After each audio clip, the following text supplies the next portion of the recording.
let's enter an inspection. Click Add Inspection. Again, we're going to enter a title. Location is defaulted, same with date. I'm going to click on the checklist that makes sense for me, and I'm going to hit Begin. You'll note I do have the option, but it's not required, to add a risk assessment team if there was other people who performed this inspection with me. You'll see here I now have the checklist questions available to me. I have 5 different categories, and for example, line of fire, my first category, has 0 out of 3 questions answered.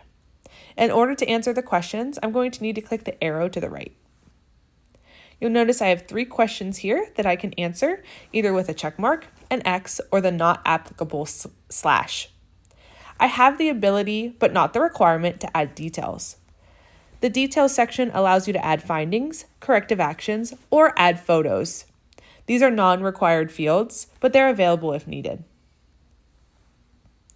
I'm going to run through all of my categories and click on the answers to all of the questions. Again, adding details like corrective actions or findings or photos when needed. Now that I've answered all the checklist questions, I do have the option under General Results to add findings or corrective actions that are just generic and not related to a specific question.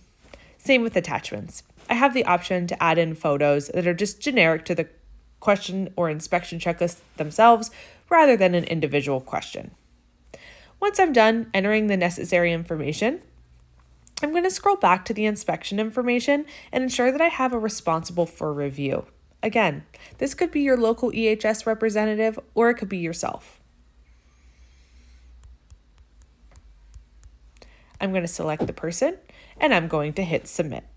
Again, this will sync to the web app version of Velocity and the application itself.